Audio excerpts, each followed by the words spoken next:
having breakfast in bed. I like waking up to the smell of bacon. Sue me. And since I don't have a butler, I have to do it myself.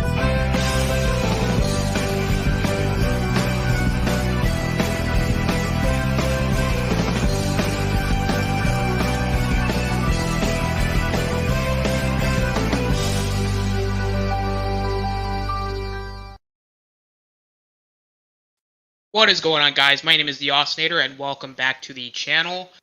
Today we are just, it is the September 3rd. This is where the weekly wrestling reviews are starting, where I'm, after Raw, SmackDown pay-per-views or whatever, I'm just going to review them basically in this style, through stream format. I'm just going to ramble on, talk about whatever. And today, we're going to be discussing WWE Clash at the Castle, WWE's first Stadium UK event since SummerSlam 1992, but their first UK pay-per-view since Insurrection 2003. That's a bit of history for you. So this is the first official pay-per-view under Triple H's regime. I know SummerSlam technically was a Triple H pay-per-view, but I consider that more of a Vince McMahon pay-per-view because Vince actually wrote the show beforehand. So I gotta ask Shadow before we really dive deep into this. What do you think of Triple H's work thus far since taking the helms of creative?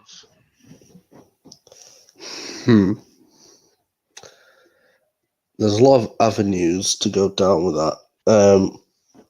Well, I think it's created a fresher product overall in the whole scheme of the wrestling world, because it's not just the same old thing every week now with what Vince used to do.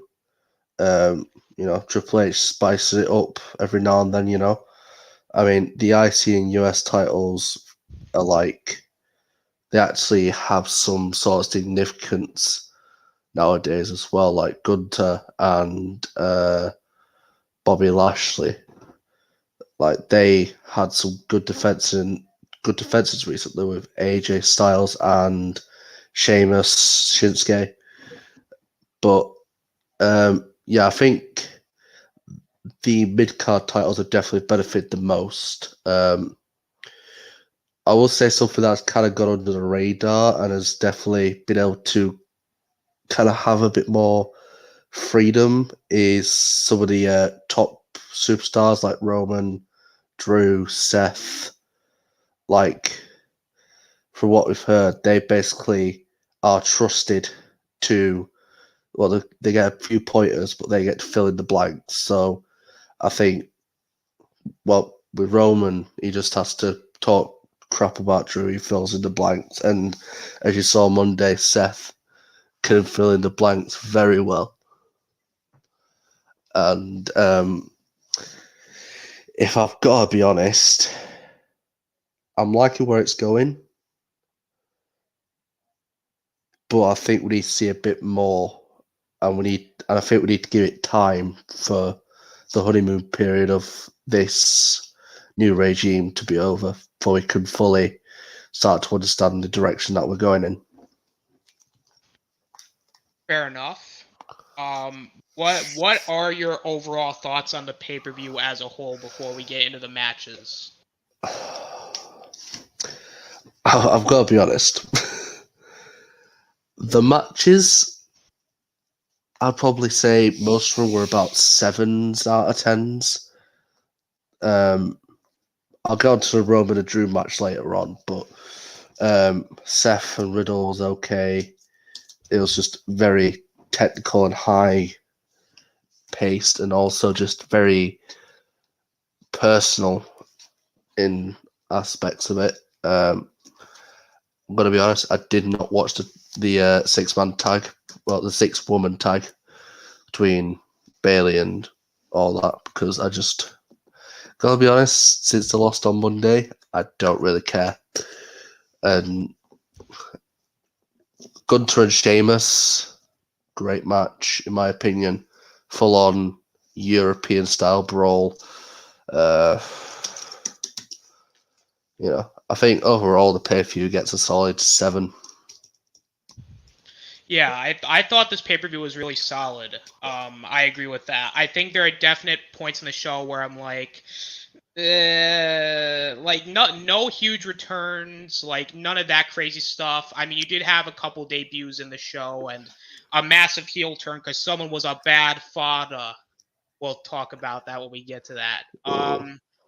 You can definitely see the seeds being planted for other long-term storytellings, not in just like the actual show itself, but also the stuff, uh, you know, in between all the matches. Like they would have like a little superstar, like kind of overview type of thing. So I mean, so you're getting so there's a lot of storytelling with this show. There was a lot of good stuff with this show. And I will easily say the Intercontinental title match was easily the highlight of the show. I mean, I gotta be honest, even before you get into it, I think Gunther has done such a great job.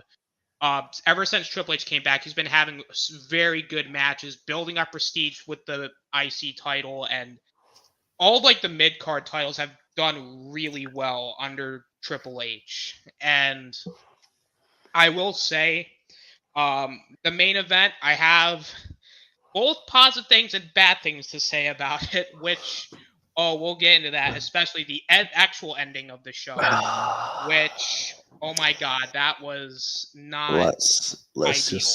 just leave that for later. You're right. So overall, I will agree with you. The show is solid, but what about the matches as a whole? Well, we'll get into that right now.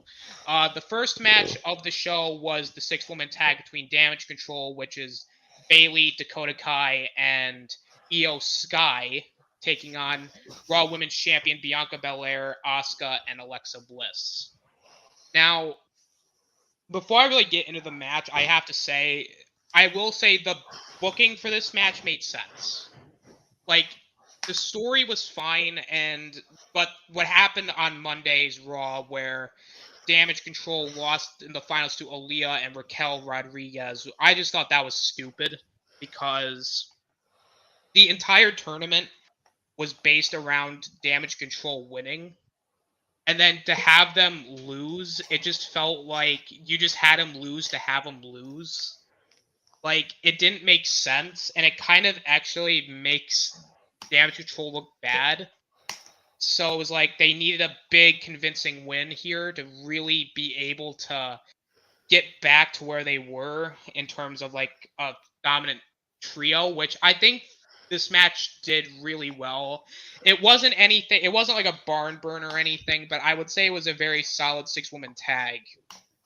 Like, the basic story of the match is the heels outsmart the baby faces. It was definitely not a clean match, if that makes any sense. It was definitely a little awkward at times, kind of botchy, but nothing that's like, oh my god, like it's so botchy, it's like a messy match. I thought for the most part it looked good. The heels obviously in control for a good bulk of the matchup.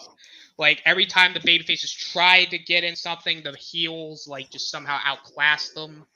And then of course Bianca gets the big tag, and then she does all her spots. And I think there was like one point where Bianca was they tied her hair into like one of the ropes, and then I think Alexa Bliss and Asuka did a double suplex on Bayley while they were standing on Bianca, which I thought that looked kind of cool.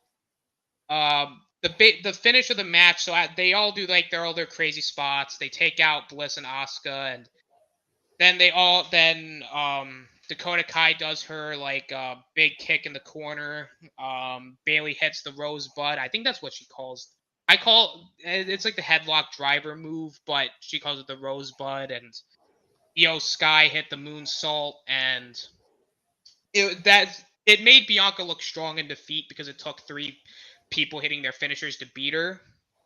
And I did like that it sets up Bayley taking on Bianca Belair probably at the next pay-per-view, more than likely, or at least sometime in the near future. So at least it's setting up a story there. And it does give Damage Control a little bit more credibility. And there were a couple neat spots where I think Dakota Kai at one point tried to hit the Scorpion kick, and Bianca caught her into like a power bomb, which that looked pretty cool. And of course, Io Sky and Asuka being in the same ring together, always some good stuff. Really want a one-on-one match between those two. Hope we get that in the near future. Yeah, overall, I'd give it a solid 7. I'd give it maybe a solid B. It's a good match to start the show. It wasn't anything that was crazy or anything. It was good. Very solid. I know you didn't see it, Shadow, but it was a solid match. Okay. Yeah, I think everyone is more looking forward to Bailey versus Bianca. So, yeah. I agree. All right. Next match, I believe, was Gunther versus Sheamus, which I just gotta say, the pop that Sheamus got for this show was like, holy shit! Like Sheamus was like the babyface in this matchup, and Yeah. I'm like that. And I have to say this now. During the whole pandemic era, Sheamus is incredibly underrated. Not in just the actual pandemic era, but like just the entire. He's just so underrated. I mean, Sheamus has a great look to him. I think he's solid promo. He's great. He's just great in the ring. I think Sheamus has been pulling banger after banger after banger, as he likes to say, and this match in particular was really good. So Gunther is about to come out, and Ludwig's doing his introductions, and then before he goes to Gunther, though, before he does, we get a debut, and it's the return of Imperium because Giovanni Da Vinci, I believe his name is. It was something else, but then they changed it. But all we have to take from that, though, is Imperium is back. Which I was like, thank God.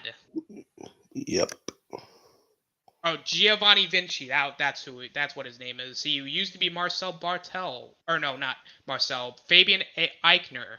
Excuse me. Yeah, But I remember him. No, yeah. For some stupid reason, they decided to just separate them, but now they're back together, and I'm like, all right. See, this is what I like to see. See, Triple H understands. He gets it. Before the match, and this was actually really cool. Butch and who's the other guy? I'm like losing his Rich Holland. Ridge Holland. That's who he was. It was them, and then like Butch and then like Imperium and them are fighting, and then like but Gunther and Sheamus are just staring daggers at one another. Like it was just like very tense, but it was like such a really cool like stare down, and you just knew you were gonna get something really special out of that match. Had that really really great standoff. It looked so cool. And just from beginning to end, it was a very stiff match. Very stiff, but it was very hard hitting stiff. Like Gunther's like hitting chops all over the place, and like you see Sheamus over the course of the match, he's getting like blisters all over his chest. His chest is getting very red, like very, very red. But Sheamus is trying to also like get his stuff in. Like he's trying to go for beats of the Belfast. That's the basic his story kind of in the match. He's trying to do the beats of Belfast, but he can't do it because Gunther keeps getting out of it, and he just keeps. And Gunther's like dominating this entire match. Like Gunther's like kicking the shit out of Sheamus, and it's starting to get a little uncomfortable a little bit because it's like, oh shit, like Gunther's about to squash this man, but no, Sheamus just keeps getting out of it, and then he's hitting the beats of Belfast. Finally gets him. But again, Gunther keeps slipping out of it. But Gunther's like stiff, like the kick, the boots of the face, and just the kicks and chops. It's like, oh man, this was glorious. And then he gets Gunther right onto the announce table, does the beats of Belfast, and it's like, oh okay, this is starting to get great. And then Sheamus eventually hits the white noise on him, and I'm like, oh shit, this is some badass stuff. And then over the course they're like beating the shit out of each other, which is all you really needed out of this match, is these two just beating the hell out of each other. The only real nitpick I would say is I don't think Gunther was able to hit, like the power bombs he hit on Sheamus didn't particularly look that good. Like they did look a little soft on him, but it worked because it, even though they were a little soft, it still played into the matchup because Sheamus was like ended up having an injured back. But so they're just like fighting each other, and then this one thing Sheamus did, I marked out for it because it was like, holy shit, I'm so glad to see it back. Sheamus hits the Celtic Cross for the first time in what feels like forever, and I'm like, holy shit, that was so cool to see it back. But that doesn't get the count, and then of course, like Sheamus, is trying to, he's gonna try and hit the bro kick, but his back gives out, but then Gunther comes in and he hits the drop kick, the shotgun drop kick, and it just like, oh man, just the whiplash on that just looks so fucking good. And then he hits the power bomb, and then he's like, Gunther's like, tell him to get up, and then he hits the stiff ass clothesline, which I'm like, oh man, like other than the chops and the power bomb, getting clotheslined by Gunther is probably like it probably hurts a lot. And Gunther just wins, and I'm like, that was such a good match. It was just two guys, two Haas guys brawling with each other, beating each other up. It was a it was a clinic. It was a very, very good match. Honestly, this is easily match of the night for me. I thought it was a very, very good second match. I think it did kind of take the wind out of the sails a little bit because after that, it actually I would say the show goes downhill, but I think the show kind of peaked at this match. So I give it, you know what, I'm going to do the 5-star rating system. I'm going to give this a 4.5-star match. I thought this match was really good.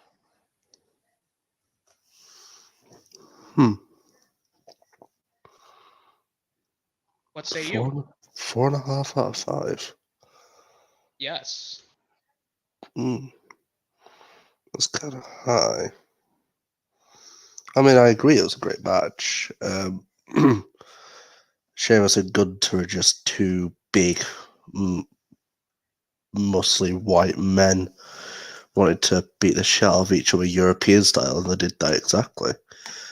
Imperium being back, I can only see this being good things, especially on SmackDown, because now you have two top factions on SmackDown. You've got the Bloodline, and now you've got Imperium.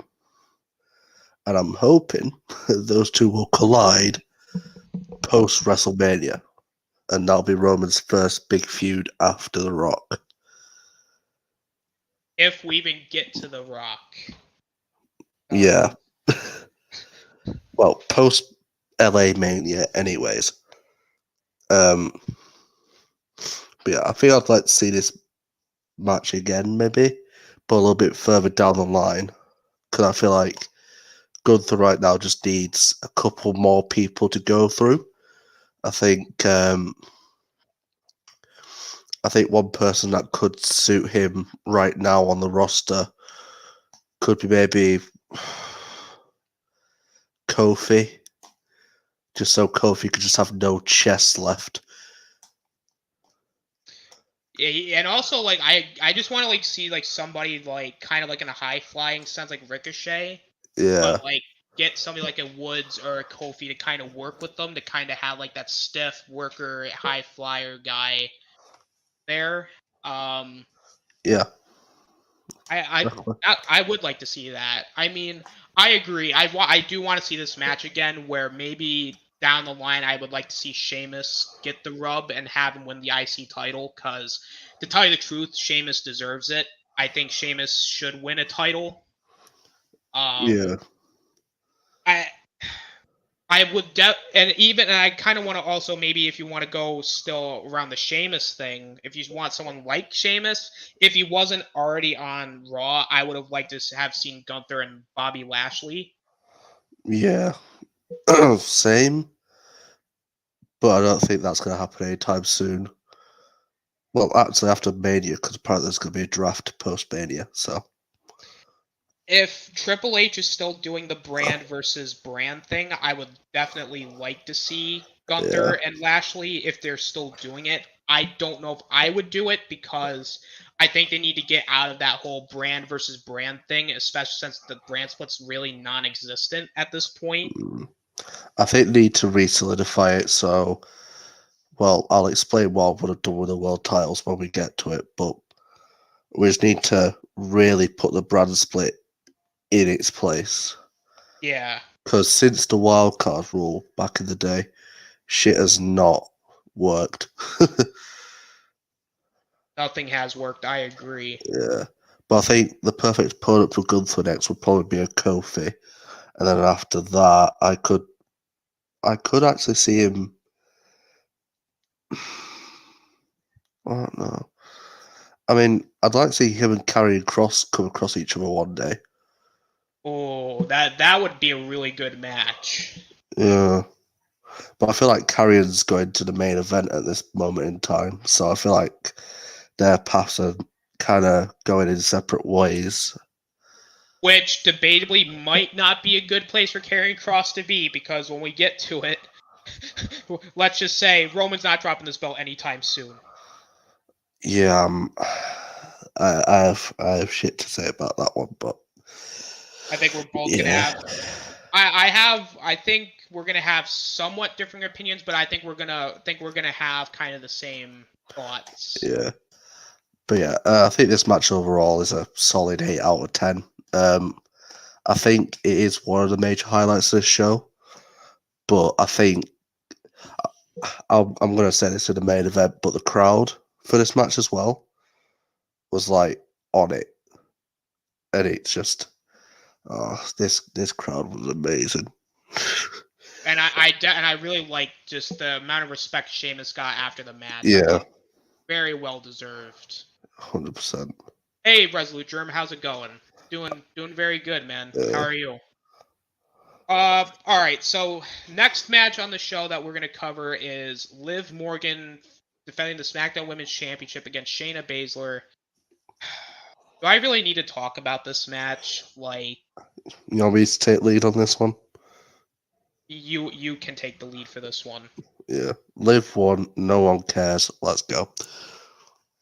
Like, I'm not even really going to talk about the match. I'm just going to, like, talk about the fact that I don't think the Liv Morgan thing is working anymore. Please get this belt off of her, please. Yeah, And just get it to Ronda. yeah, and and that sucks because like around Money in the Bank when she won it, I'm like, oh, this is great. They're giving it to somebody that's new, fresh. People love her. Like, hey, let's do it. And then SummerSlam happened, and I'm like, oh no. And then it's been fucked ever since. And it's like, this is probably more than likely going to be Liv Morgan's only real run with the belt. And it's like, oh no. Yeah. But yeah, I think either Shayna, Ronda, well, one of those two are going to take the belt off her. I'd rather it be Shayna to do it, but I have a feeling Ronda's going to be the one to do it, to either set up Shayna and Ronda at Mania, or they're going to do Becky Ronda, which I don't know. I feel like the Shayna one would make more sense, because if you were going to do the Becky match, you should have done it at this year's Mania instead of Charlotte. But yeah, that's actually one thing I don't want Charlotte to be the one to beat Liv. God, dude, if Charlotte is the one to do it, I'd be pissed. I'd be like, what the fuck? I mean, if you want to make it interesting, have someone new do it. Like, bring someone up from NXT or someone who's not established yet to take the title and let them have a bit of a run with it. But yeah, I kind of feel sorry for Liv, but she hasn't helped herself. No.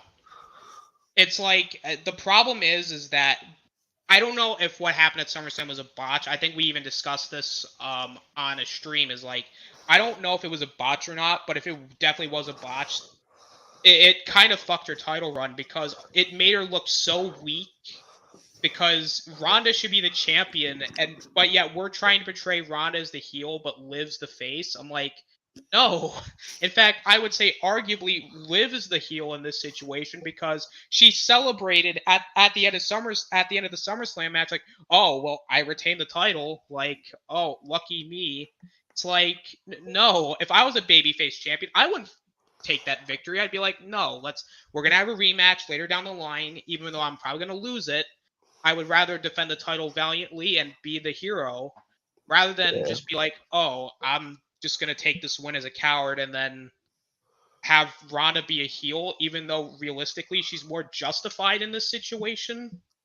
Like, and then we get to this match here at Clash of the Castle, and I'm just thinking to myself, this match might be okay, but then after the Gunther Sheamus match, I'm like, no one's really caring here because the crowd's like, I wouldn't say dead, but you can tell they were just not into it. And so we had the match. It's fine. Like, it's nothing that I would say it doesn't write it's not great.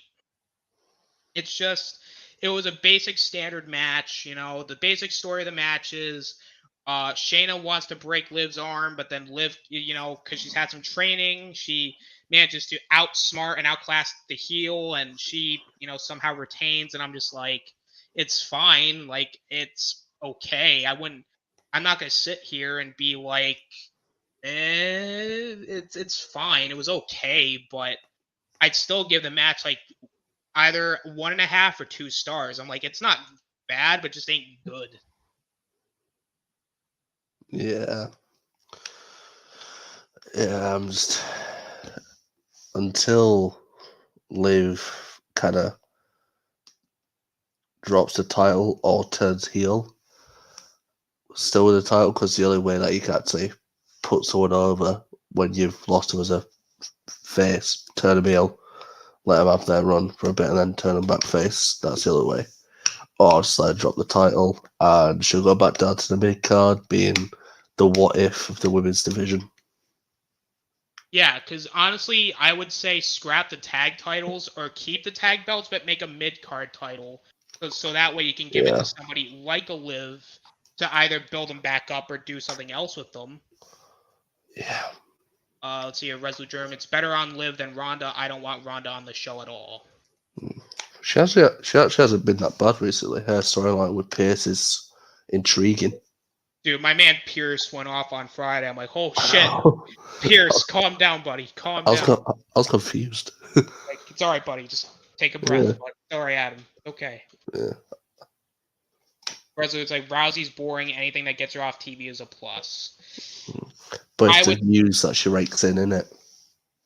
Yeah, I mean, don't get me wrong. It's like, I don't mind Ronda. Like, her first run in the company I thought was great because she was really good. Her second run's been, Yeah. Deshaun comes in. What's up? Oh, Deshaun, I can send you a link if you want. He says Clash of the Castle 9.20 out of 10. The 6-woman tag match gets a 7.8. Sheamus versus Gunther gets a 10 out of 10. Liv and Shayna gets a 6 out of 10. Edge and Ray versus the Judgment Day 8 out of 10. Riddle versus Seth 8.9. Roman versus Drew 10 out of 10. Drew should have won. Yeah, we'll get onto that later because I have words. Yeah, I mean, we'll get into that because I do have things, and I'm the Roman fan here, so you know that if you fuck it up, you fuck it up, and they definitely fucked it up. So yeah, I mean, the women's match was fine, but it was just It's not great. It's not good. It's not bad. It's not good. It's just okay. Next up, Ray's a bad fodder. That's where that came from. Is because of this match. Edge and Rey Mysterio taking on the Judgment Day, which is Finn Balor, Damian Priest. I gotta say, the pop Edge got here was probably the biggest one of the show, if not the biggest one of the show.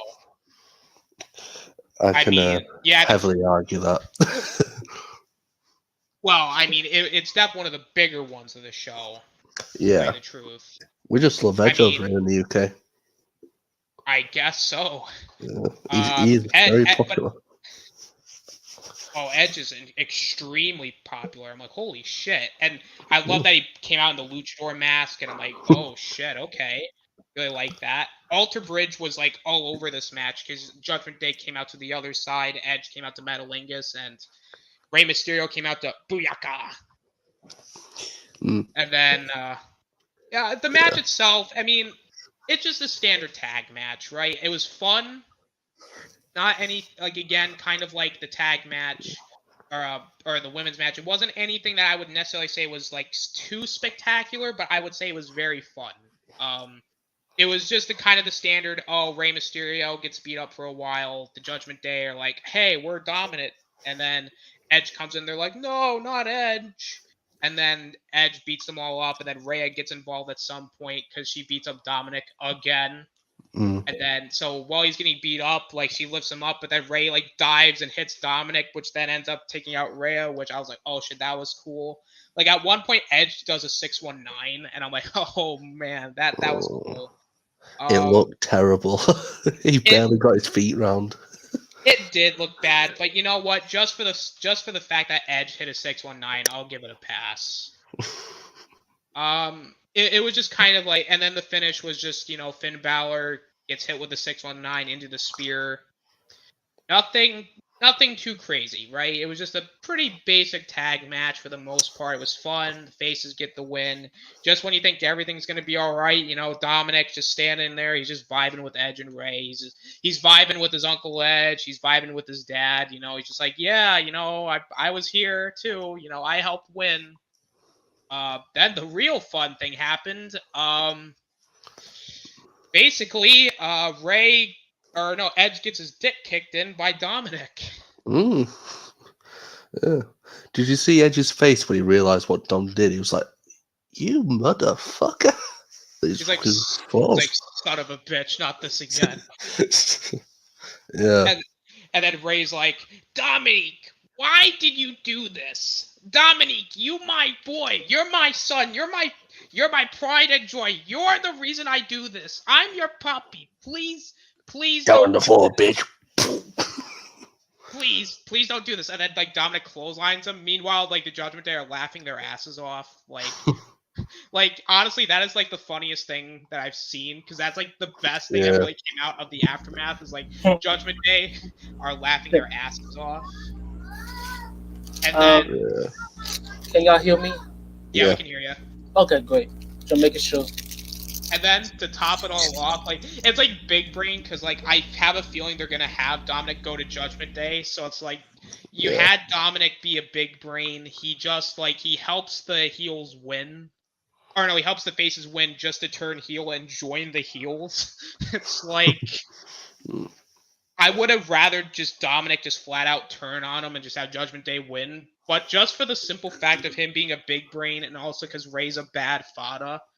I'd give it a 3. I'd give it a 3 out of 5. Not anything great. It was better than the women's title match easily, but solid. Yeah, I'll probably get a 2 out of 5. I'm looking forward to where this is going to go. And one of the things that came to my head when I first saw it, if you look at Dominic, right, what's happened? Like, what distinctive features does he have? He has the long mullet-like hair, like a certain someone. His dad was in a storyline with a certain someone over his custody. So what if Dominic, when he turns heel, becomes Dominic Guerrero? That would be really interesting. Have him in storyline just reveal, oh yeah, by the way, Eddie was my real father. Exactly. So Ray is no longer a bad father, so you have to take that down, because that is slander. Eddie's the better father. Eddie ratios Ray as a father. Like, he's not even like his real dad, but it's like he's my real father. Yeah, I think Dominic Guerrero would be an interesting route for him. It definitely would. Yeah, and then him and Rhea having a bit of a BDSM relationship. Like, the entire relationship is just Rhea beating him up, but then he's like, more. You see 1 week Edge and Priest and Balor just talking in background. You see Dominic tied up and Rhea hitting a weird kendo stick. And then they're just all, like, standing there and, like, they don't know what to do. Like, yeah. And then Ray's like, come on, we gotta help my son. We gotta help Dominic. And then Edge is just standing there like, well, what are we gonna do to help him? Like, he clearly wants to do this. Yeah, what's so bad about this? Let's join in. So at the end of this, Dominic is now no longer going to be is basically in a feud with his father, and Edge is now going to be Rey Mysterio's new son. Yeah. I don't know how that would work, but I would definitely love to see that. He's the like, new, the new custody battle for Edge. Just with Day and Rey Mysterio have a match to win against Edge. Judgment Day versus Rey Mysterio in a handicap match. The winner, Edge, becomes their son. 3-on-1 as well. Edge is just on a pole. Edge on the pole. Edge on a pole match to win against Edge. And then Rey Mysterio wins, and then they hug like their father and son. And then Edge just walks away holding his ass because of how long the pole's been up there. And then Dominic's just like standing there really sad because it's like, wow, my father don't love me no more. And also wishing Rhea did that to him sometimes. It's like, please, well, why do you hug me, father? I did hug you, Dominique. I love you, Dominique. You're my favorite. You were my favorite son. But I was your only son. Not anymore, Dominique. Edge. Edge is, but isn't he older than you? No. I don't know what the hell you're talking about.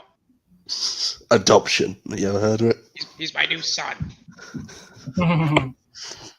I doubt they would go that way if for no other reason than out of respect for Eddie. Yeah, I mean, they could. They're either going to go the route of like Dominic's going to wear a mask, or they could do the Guerrero thing. But I just want to see how this plays out. I just want to see that whole like Ray the entire time is going to be like, Dominique, please don't go to the dark side, Dominique.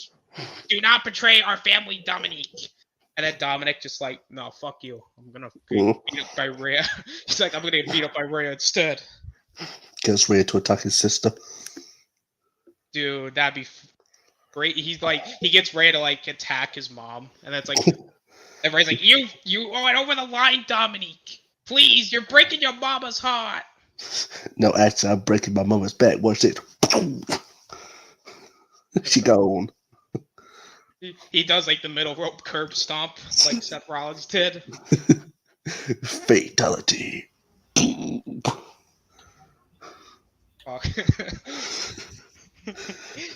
See, we're giving them all these great ideas. You know, if Vince was in charge, back, oh yeah, oh yeah, oh yeah. I'm gonna Rhea. She's gonna put this pole up Dominic's ass. He's gonna walk around like a little donkey. Pin the tail of the Dominic. Oh yeah, oh yeah, oh yeah. Instead of a tail, it's this kendo stick. And then he's gonna get beat up every week by Rhea. And then Rey Mysterio's gonna try and help him, but Dominic stops him, and then he gets hit more. Yeah. Oh my god. That's Vince McMahon's sick fantasy right there. Yeah. Dominic coming out at WrestleMania with Rhea and a gag ball in his mouth. He's stolen Karrion Kross's gimp mask. Oh my god. He doesn't get the Mysterio mask, he gets the gimp mask. Not the Karrion Kross gimp mask.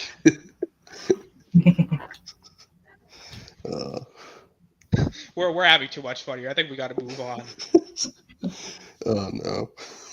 Speaking of fun, let's talk about the menace to society. What, Rhea and the kendo stick? No, Seth Rollins.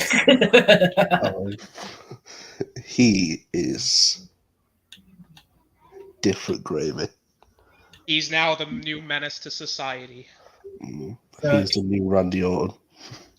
I mean, peak Randy Orton was a menace to society. Peak Edge was a menace to society. Peak John Cena was a menace to society. Perk Angle was a menace to society. Perk Angle. Yeah. But now we got a new menace to society. Oh yeah, peak Triple H was a menace to society. Oh yeah. Yeah, because see that shovel you got in your hands, he won't drop it. He kept putting it over everyone. It's like, you're not winning. You're not winning. Oh wait, you're not winning. He's like, I got the shovel. It'd be a shame if I don't use it, It looks like he's just giving it to Roman instead. Oh, well, we'll get into that when we get into that. Yeah. So Seth Rollins took on Riddle in a personal grudge match. Really, this started because Seth Rollins' storyline injured him. Then it slowly turned into them beating each other up in the NXT parking lot, and then another parking lot. Backstage, I'm pretty sure they beat each other up in another parking lot. And then they had a sit-down interview where basically, it started off okay. Then Riddle was like, I'm going to prove that, the only man in your family, Seth, is Becky. And it's pretty harmless enough. It's a little dig, but it's nothing too personal. But then in comes to new menace to society, Seth Rollins. Decided to bring out this new menace energy. He's like, oh, want to talk about my family, huh? Let's talk about your family. Oh, wait, your wife divorced you. And then took the kids because they didn't want to see your bitch ass anymore. I'm like, yo, Seth, chill. Go, but you went to a 10 there, buddy. Let's go back down to a 4. You could literally see the moment after the interview ended, Seth just dropped an entire persona. And he just, you could see kind of like a Triple H in him, like that cerebral assassin that he's been groomed with. And it's just there. Pissing Riddle off, and he uses it to his advantage brilliantly. What would have made it even more fucking hilarious? Like, what would have made it hilarious is if after he did that, like, Riddle's like, where the fuck are you? So all you just see is Seth Rollins go, ha, ha, ha, and then just starts, like, dancing. Just like, ha, ha, ha. What would have been even more funnier is that Becky was actually Riddle's ex, and Seth actually just got weird just to get back at Riddle. Damn, that'd be like the fucking twist of the century. Yeah. I'm gonna be honest. I was kind of half expecting Riddle's wife and kids to be at the front row. Oh my god! So Seth could taunt him and get under Riddle's skin. Like Seth Rollins just starts hitting on Riddle's wife, and then he's just. Like, he's just, being an overall good guy, but he's kind of being a dick. He's just, he's just kind of... And then Riddle, beats the shit out of him. And then, Seth Rollins, wins. Yeah, Seth just hits a curb stop on Riddle on steps. Slowly walks off into Miss, yo, what's up? He just, starts dancing around in one of his suits. He's just, He just goes, ha, ha, ha. Yeah. Which, by the way, Seth Rollins' drip for this event, it was an Elton John outfit. I mean, he's always got that good looking drip. You gotta respect the drip god. Yeah. Yeah. This match was amazing. It was a really good match. So the funny thing is, Riddle came out in Patrick Star shorts, and he also came out on a scooter, which during a match that's so personal, you'd absolutely do that. Yeah. I like how, he was all happy until he got into the ring and he was like, grrr, I'm going to beat you up, Seth. Yeah. I'm going to beat you up, Seth. I'm going to beat you up for my friend Randy. Not his ex-wife and the kids. He's like, I'm married to Randy. Oh, that is something Vince would have done, a fucking wedding ceremony for fucking Riddle and Orton. Oh my god. I don't know if they would have went for it, but I gotta say though, I really want a Cheech and Chong. Just I want something where there's a segment, when Randy comes back where you just see Randy and Riddle just doing smoking some weed, just chilling out, they're vibing. And some people come in and then they're like, guys, what are you doing? You guys supposed to be wrestling tonight? And they're like, oh shit, we gotta wrestle tonight, dude. And then they're like, oh shit. Uh-oh. And then they're like, what? Are you smoking? You guys get fired. Then it cuts to just Randy and Riddle and then the guy that just came in starts smoking with them. Oh my god. Honestly, that's what Adam Pearce should do next. Is when they do end up doing that, Adam Pearce should come in and is like, what the fuck? This is why I don't get enough respect around here. And then they're like, dude, you gotta take a toke of this and calm down. And then Pearce is just He's just high off his ass. Yeah. That'd be some fun stuff.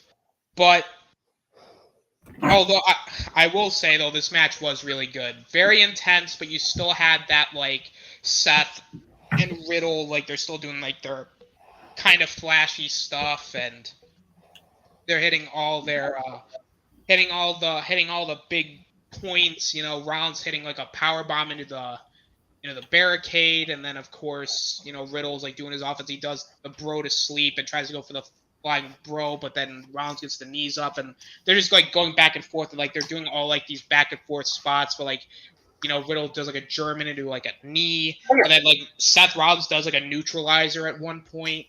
He did a bro Derek. He did do a bro Derek, but it looked like a neutralizer. It did. So you know what? I'm calling it the neutralizer, not the bro Derek. And so the bro neutralizer. go ahead, Deshaun. Oh, I was about to say that. I thought this the way they were set up the match, I thought the match should at least had like a stipulation, but they were a great match by the way, though. But I thought it should at least had like a stipulation. Yeah. The way they were setting up the match. This isn't the end of this feud, so I think they're saving that for a little bit later. Maybe probably hope the pay-per-view be a stream than when they did one last year. Let me tell you, we'll get into that when we get into that.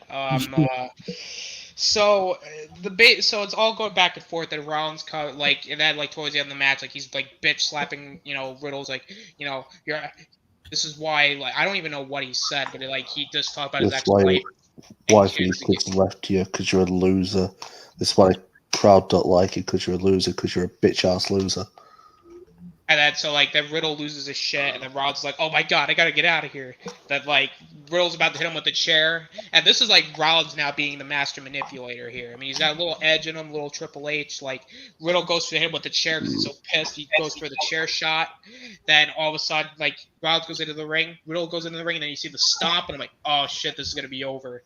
But then Seth Rollins, using his new menace powers, goes up to the second rope and does a curb stomp off the second rope and wins.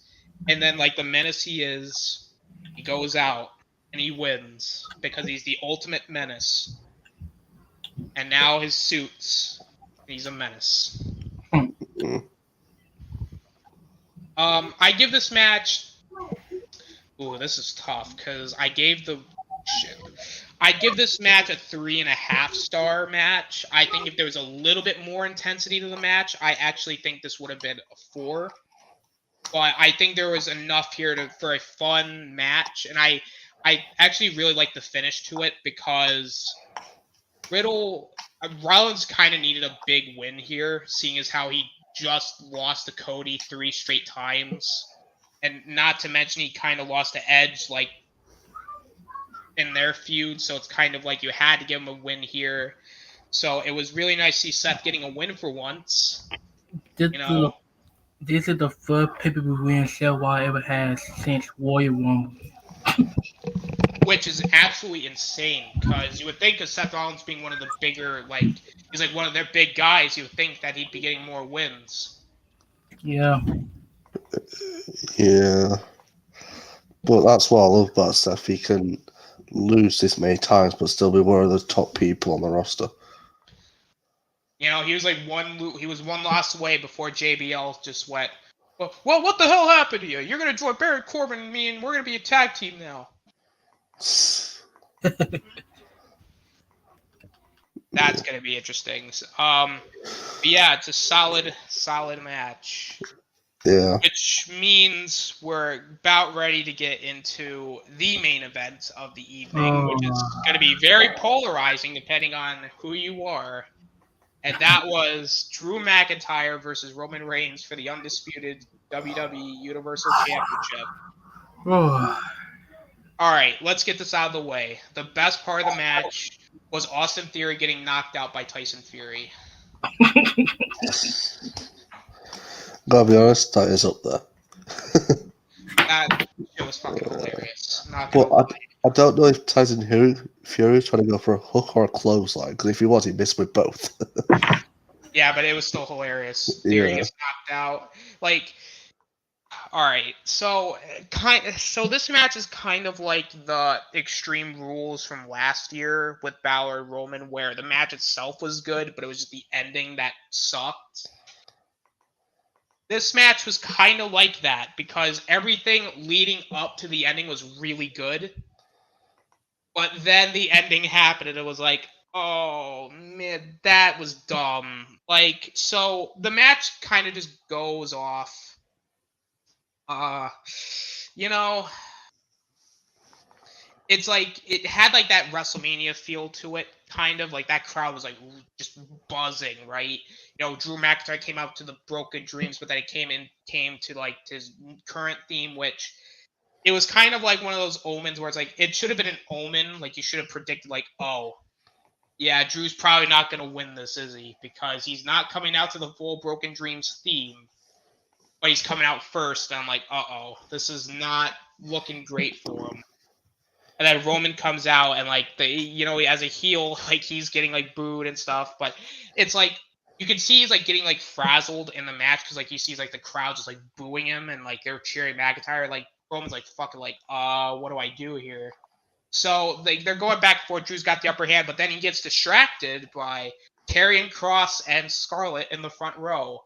Spoiler alert: this is the only time you actually see them during the actual match itself. Oh, you forgot about the bottle of water. Oh, there was a bottle of water too. Yeah. So Roman looks in, he gets clotheslines, he gets to the face, like all the Roman specialties. And then, Roman just grabs a mic out of random. He's like, Wales, acknowledge me. And then he like walks into a headbutt. I was like, oh shit. And then, like, throughout the entire match, like, you had, like, Drew kicking out at one out of all Roman's moves, like, kind of like the Brock Lesnar thing, so you think, oh, shit, he might actually win this here. And so, they're going back and forth, Roman hits Superman punch, Drew kicks out. Roman's getting pissed, he does the, that Drew gets out of it, I think he hits a future shock, and then Roman kicks out, and then, this is what you think Drew's gonna hit the Claymore.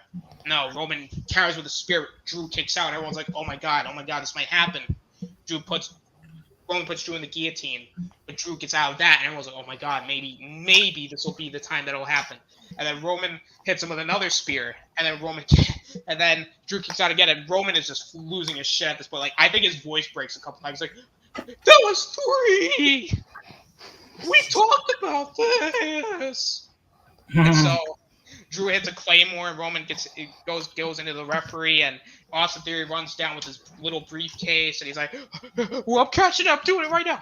And then Tyson Fury like knocks his ass out. I'm like, oh my god. And then I'm like, oh my god, Roman is definitely losing this belt, isn't he?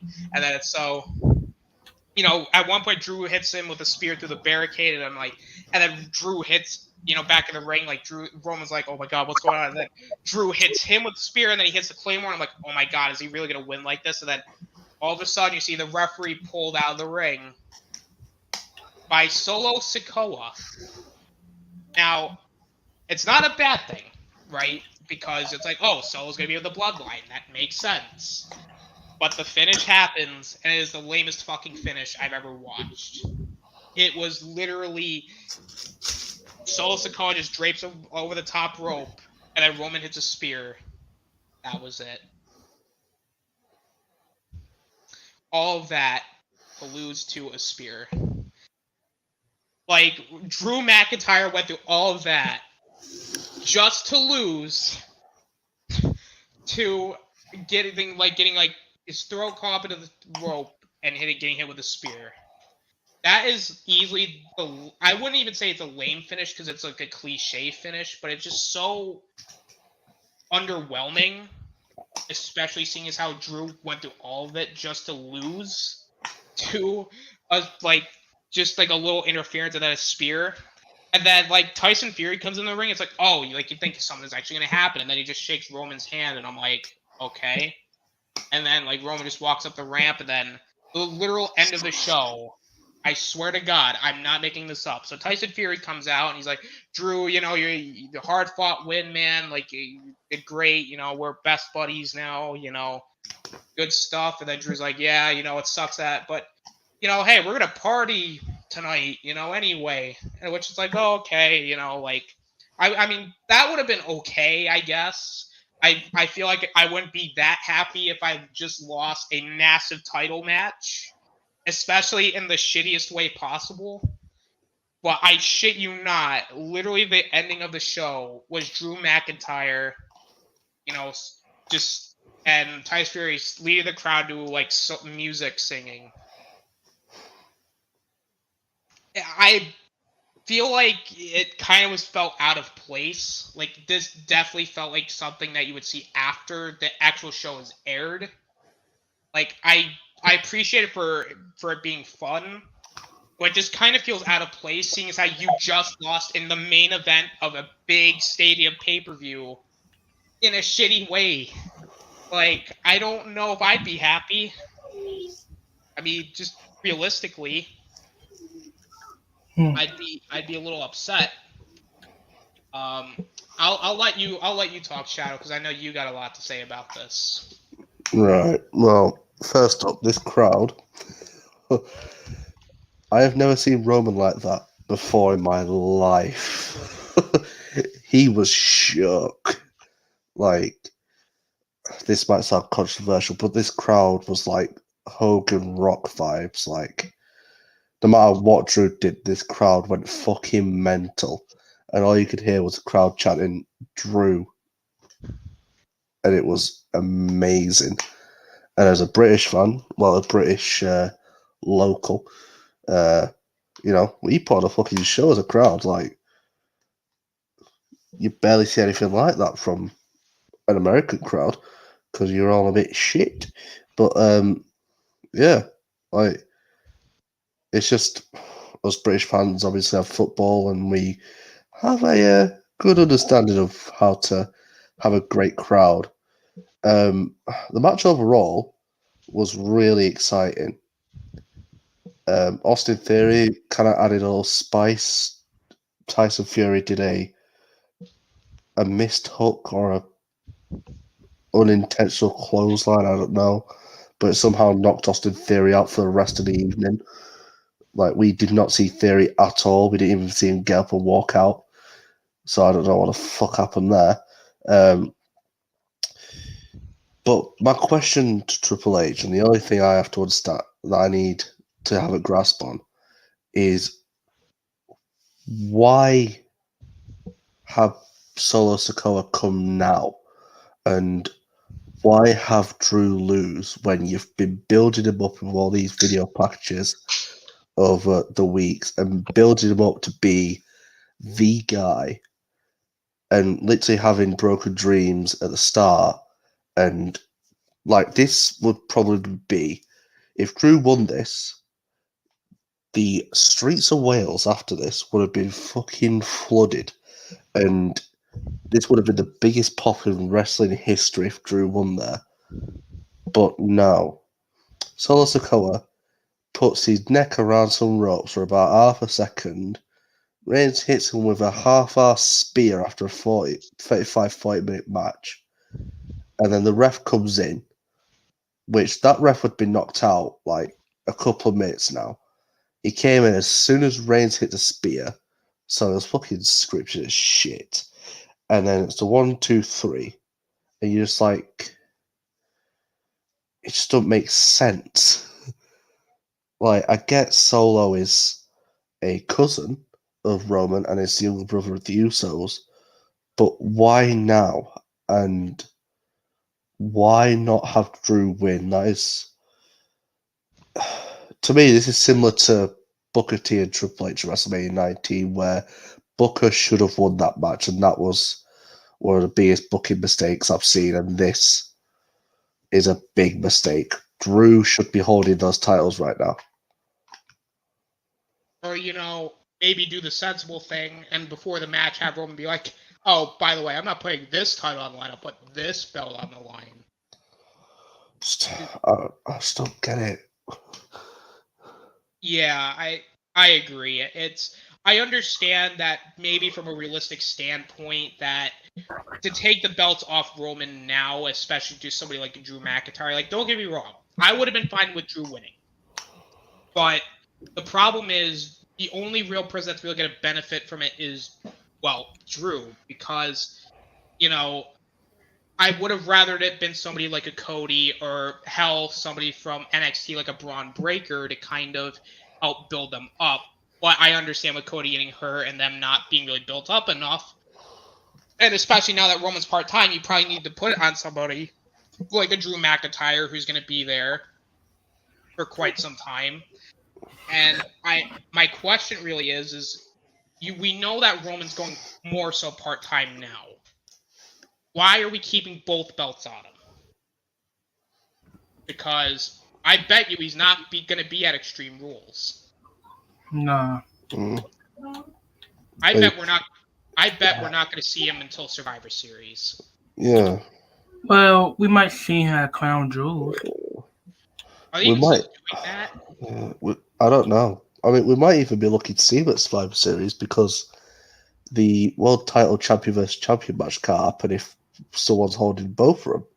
Like, what the fuck is Roman going to do? He's going to fight himself? Like, is that literally going to be the fucking, like, main event of Survivor Series is Roman Reigns coming down the ring, cutting a 20-minute promo, and just being like, oh, I'm done. I'll see you later. Yeah, like, I'll say, I think this was... Because Roman doesn't need those titles anymore, realistically. Like, He's the biggest guy on the roster, like, in terms of popularity. So, and plus, I think Drew would have benefited from the title win, and I think it would have appeased the UK audience, which is where they fucking were. They were in the UK with the most popular UK wrestler in WWE right now, because Drew is just such a lad. And he's a great guy. And they decided, you know what, nah. So, look, come here, right? I'm going to grab these ropes, put Drew's neck on it. Roman's going to do an half-hour spear. Charles Robinson, whoever the fuck came in with that fucking elbow pad, going to do a 1, 2, 3. And then we're going to have fucking Tyson Fury come in and try and stop the riots by singing Miss American Pie. Like, what the fuck are you doing? Like, that's what Tyson Fury does at the end of every boxing match. He weren't fighting. And the entire ending is... Like, I would have been happier if literally Edge and Ray ended the show, and it was just like you get that entire ending of Edge and Ray versus the Judgment Day, where Ray's a bad fodder, and I would have been much more satisfied than that ending. I was like, oh, that was so rough. I personally, I understand that they probably want to save Roman's title reign to end at WrestleMania or before WrestleMania because they want to have Cody get the big win over him, which is, I understand that, but are we really going to go 6 or a few more months with this? It's like, especially since, your world champion is going part-time and is probably not going to be at your more local, not big pay-per-view. So it's like, it couldn't have hurt to at least get one belt off of him. Because I know the USA Network in particular, where's the world champion? Because he's only appearing on Fox. You might need to do something about that. And I don't think WWE are going to go about 8 months before doing that. It's like oh man. Oh. It was so simple. You had the crowd. You had the moment. It was all set up perfectly. You go and screw it up like a fucking risotto. And now the question is, where does Drew go from here? Because if he's feuding with Cross is gonna beat him. Because we got to build him up for Roman at Survivor Series, just so Roman can beat him at Survivor Series. And then who's going to beat Roman? Because Drew is one of the toughest sort of bitches in the world. Roman's already beat Brock, so you can't really go down that route again. If you beat Carrion, then you just fuck that up. So you're now getting to a point. I've said this plenty of times for the match with Drew. if you don't take one of the titles off Roman, you get to a point where it seems seemingly implausible, no matter who wins, it seems implausible they could dethrone Roman after he's beaten the likes of Drew, Brock, Cena, Cesaro, Daniel Bryan, Goldberg. Like, and plus, yeah, if you have someone like Braun Breaker win, he doesn't size up to any of those guys. So the longer this drags out, the less plausible it seems for any of these guys to beat Roman, and then no matter what occasion comes on, it isn't as prominent as this would have been. It's like the problem is, and I will say this, and in defense of Roman, if we're talking about the first year of his title run, I'd say that was easily the best title run and easily the best characters WWE has made in the last several years. This particular year of his title run, not so much. I mean, again, not Roman's fault at all, because yes, I agree, making him part-time makes him a bigger star, and to be fair, he earned it. I'll be the first one to say it. He earned it. Yeah, I mean, he's been a main event star for 10 years. I mean, it might have not felt that long, but that's just because you haven't cared about him until 2 years ago. But now they've unfortunately put him in this situation, and it's not Roman's fault. I'm not going to blame him for it. I blame creative, because we've gotten to a point where now Roman has gotten so overpowered and so unbeatable.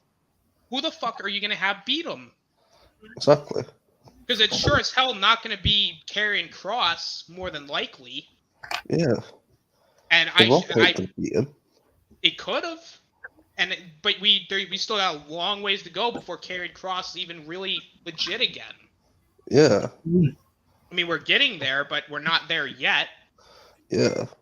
Like, are we really going to get Randy Orton to come back and have him win? I don't buy that. I'm sorry. No. I can't buy that anymore. Because if you look at the guys Roman has beaten thus far in his title run, Edge, Brock, Cena, those guys, Randy would just be like one of those guys that Roman's like, oh, it's Randy. Oh, fuck it. And he's beat him clean before, too. So it's like, why? Roman's going to look at Randy and be like, oh, he ain't a fucking challenge. Like, fuck this. Yeah. Ain't doing that shit. Like, no. It's like, I get that they want Cody to do it, and it's like, okay, I understand because of the whole, oh, he beat a guy with one arm thing. Like, he's definitely tough enough to be Cody. I'm like, no. I'm sorry. Yeah. I think Cody's good, but Drew would beat Cody. Exactly. Like, like, are we really going to have Roman lose the Theory? Let's be real here. Yeah. Even if Roman just like had a match and Theory cashed in on him, Roman would beat him in seconds. Yeah, like Roman would get him in a guillotine hold and Theory would tap before he could say peanut butter. Either that or the Usos are gonna like run out real quick and they're just gonna be like, "Oh, you want to cash in, boy? Let's go. Yeah. Let's go. Let's beat you up. Let's beat you up." Like, yeah, I will say this with all my heart until Reigns loses the title. This was the perfect moment to take one of them away. Yeah. Because the crowd was there. This crowd will probably be the best crowd you'll have for a long time. Trust me on that. You had the guy to do it. Drew is the most over guy in Europe wrestling. European wrestling, Drew is the guy. And in American wrestling, like in America, in terms of WWE, like people who are currently in it, Drew's number 2 to Roman. So it would have made sense.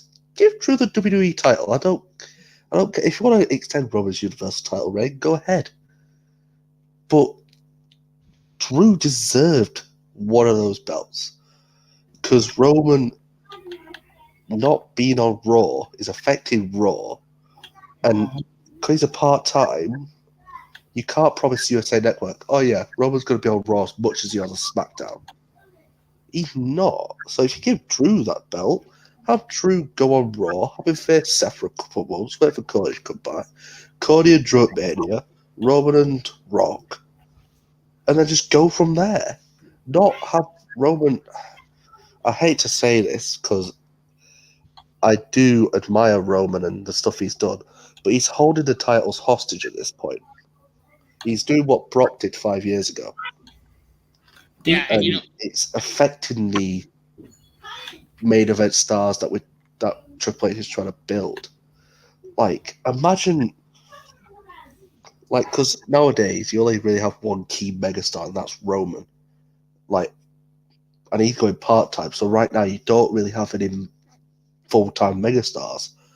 You could have made Drew one. Simple, just like that. Actually, you could have done it in 3 seconds if you didn't have Solo Sikoa interfere. They should have never unified the title for the first beginning. They probably shouldn't have, but it's just.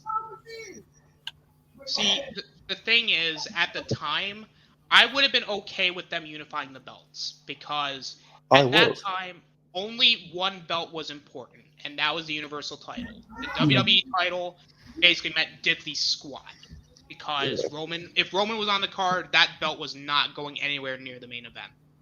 Yeah, that was always the opener. And so it's like, okay, you want to unify the belts and you want to give it to Roman. Okay, fine. That's it. This would have been okay if Roman was full time and appearing on Raw and SmackDown every week.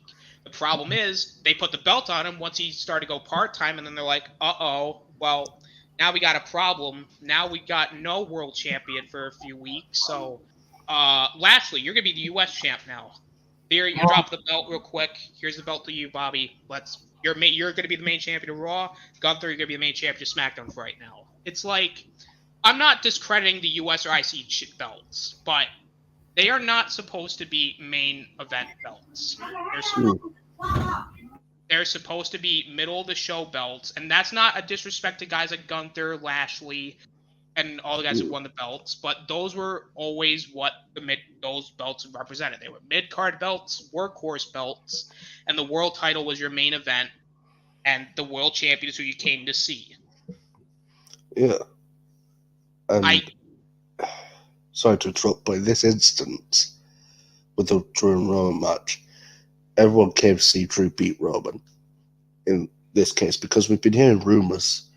Like, this has been the first real time that creative have considered Roman losing, and that got people excited because Triple H just come in, he wants to fresh up the products, maybe he wants to fresh up all the new champions, be new champions. But this will probably be Triple H's biggest mistake that he's had, and he will have in the coming months, maybe even years, because give Drew the WWE title, keep Roman with the Universal. You could have Drew go over to Raw until he drops the title, then bring him on SmackDown, depending on where you want him to lose it. But it just makes more sense, and I think that having a part-time world champion and a full-time world champion works. And we've seen that in the last couple of years with Brock and AJ, or Brock and Daniel Bryan. They work. This could have worked because we've seen it before with Drew and Roman in 2020, and that worked very well. But Roman wasn't part-time then. But if he was now, it'd be a bit more friction, and we've seen that in this feud. But they should have. I will die on my sword. Drew should have won. Yeah. It's one of those things where, like, now he's beat Drew. Who's gonna beat him? Like, and exactly. I brought this up earlier. It's like, I mean, the only other guy realistically that could probably do it is Bobby Lashley, but right now he's on Raw. So it's like we kind of put ourselves in a situation of, like, well, we got nobody, so. Yeah, and plus I don't see Roman facing Bobby for the Undisputed titles ever, because I just don't think Triple H thinks of that as a good matchup. Which I think it would be. If you saw their match like a couple years ago, it was great. Or the triple threat match that they had with him, Lashley, and Big E. It's like it was great stuff. It's like why I just don't. I agree. It's not. I just don't get it. It's like personally, if it was like a year ago and if they didn't break them up, I would have loved to have seen a Hurt Business Bloodline match. Yeah. But it's just, give me an Imperium versus Bloodline match now. But, yeah, but Gunter, if you put Gunter up against the guys that Roman's beaten, I think Brock would beat Gunter at this moment in time. Drew would beat Gunter, I believe. That'd be a good match, but Drew's bigger than the mid card. I think Goldberg could beat Gunther, but I just at this point, if Reigns beats Karrion Kross, there's no one left for Roman to have a plausible loss to. He's not going to lose to Rock because The Rock is more of a part-timer than Roman, and I couldn't see The Rock winning anyways unless the Bloodline all turned on Roman and gave him a big old spanking in the middle of the ring. But at this point, it's coming to the fact of the only person that could beat Roman is Roman himself. Or God. And I swear to God, if they turn someone into fucking God and have him face Roman on Survivor Series, I'm going to kill myself. Triple H comes out. I'm gonna face you, Roman. I got the platinum shovel. Wait, but that doesn't even work because Roman's beaten Triple H clean. Fuck. True. Never mind. Bray Wyatt the Fiend could be someone, but he's beaten the Fiend. Well, he hasn't beaten the. Well, technically he's beaten the Fiend, but he's never pinned the Fiend. So yeah. He's beaten Bray Wyatt, but he hasn't pinned the Fiend. But how fucked would it be if the guy that Roman beat for the title, and Roman goes on this like 2-3 year run, only for him to lose the title back to the same guy he won it from? No, it'll just make Roman's title reign comical at that point. Then it'd be like, well, what was the point of that? You just had the guy who didn't win, who Roman's beat before. And by the way, Roman's beaten Bray Wyatt multiple times clean, so therefore Bray Wyatt himself probably wouldn't even make any sense. Well, he's never beaten the Fiend. But to be fair, the Fiend's been beaten by the likes of Randy Orton, Goldberg. So I mean, therefore. Yeah, and Reigns has beaten Randy and Goldberg as well. So who the hell are we getting? Then they're like, oh, but Cody's gonna be the one to beat him. I'm like, but how does that make any sense? I mean, wait a minute. To be honest, Wayne kind of did beat Cody, when Cody was back then still in WWE. Oh yeah, he did. In the Shield, but that was a very different Roman. That Roman was on steroids. Well, This Roman's on Godroids. Yeah, he on God. No, Roman just has plot armor now. Yeah. It's like, hey Roman, we're gonna need you to drop that belt. That ain't working for me, dude. That ain't working for me, brother. Roman, please, you gotta drop a belt, please, for God's sake. USA's really getting pissed off now. Like they literally said they're gonna come to our houses and beat us up if you don't at least drop one of the belts. He's like, not my problem, Jack. No, I just realized something. Who's the guy that Triple H brought in, right?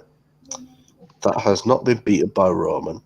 And that was at this year's WrestleMania. What was his name, guys? Gable Stevenson? Exactly. Oh. Triple H was going to fight Gable Stevenson this year at WrestleMania if he didn't have his heart condition.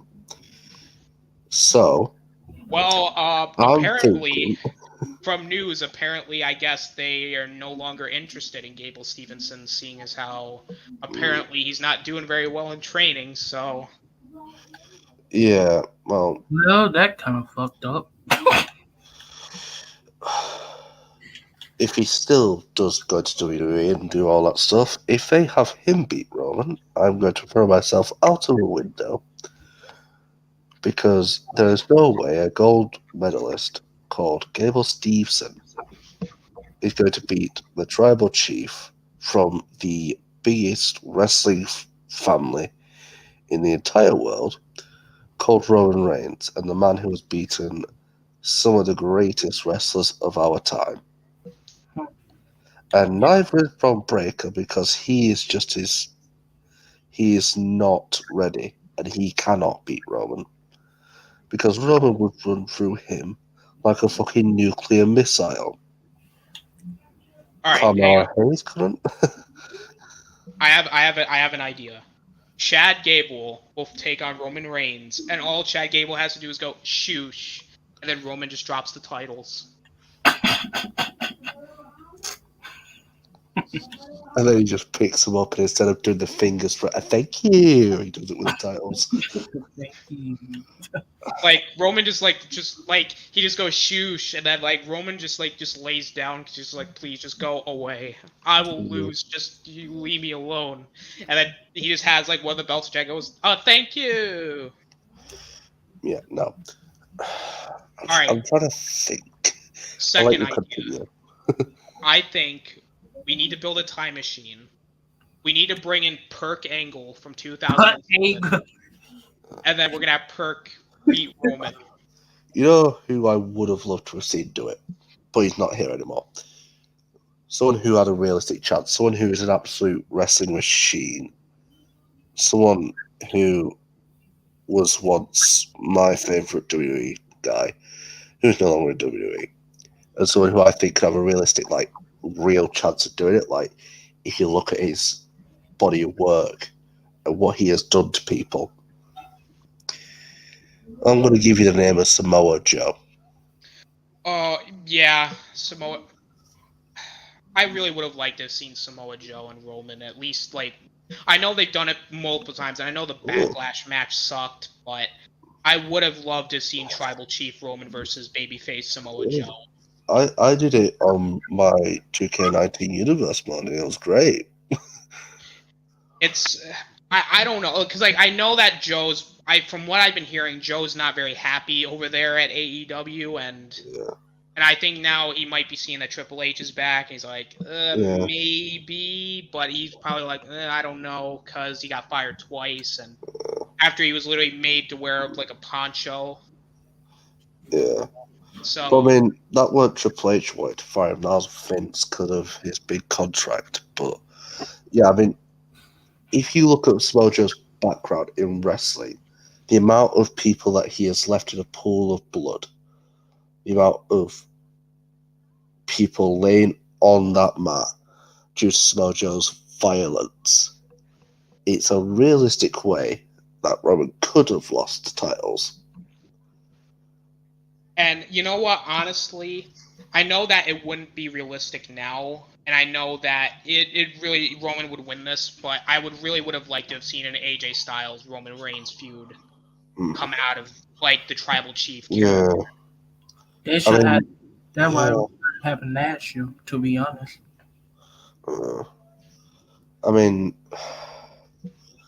I'm just gonna have a little think of who could, like, realistically. I mean, you could have said Cain Velasquez, but that's a couple of years ago. Tyson Fury could probably knock him out, but in-ring wise, Tyson Fury is about as stiff as a tree.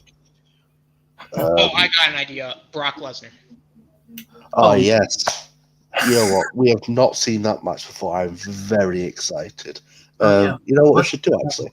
We should do a title-for-title match at WrestleMania between those two. That would really pop. Wait a minute. What? Wait a minute. We Brock should have Lesnar a doesn't. last match standing match, and Brock should bring his tractor and flip the ring. Yes. And then Roman should bury him so deep in just debris that Brock actually disappears back to South Dakota and doesn't come back. Hey, Brock is the ultimate farmer, so we can't disrespect the ultimate farmer. Let me think who else. Like, because at this point, I'm just trying to think of people who have actual backgrounds in cage fighting. Obviously, I have Bobby Lashley, but I don't think that's going to happen. You know what? Popular. I really wish he was still in the company, but I would have loved to have seen Keith Lee and Roman. Yeah, they teased that at Survivor Series as well. God, Vince, why the fuck would you? Why would you call him Keith Bearcat Lee and have a fucking have him wear a t-shirt to the ring? Fuck is wrong? What is fucking wrong with that? Vince, I know is a crazy ass man, but damn, man. Braun Strowman he's already beaten with a guillotine choke, but he was going choo choo. Hey, guess what, guys? Choo Choo Strowman's coming back. Yeah, I'm not really excited about that. Guys, he's gonna make us control the narrative.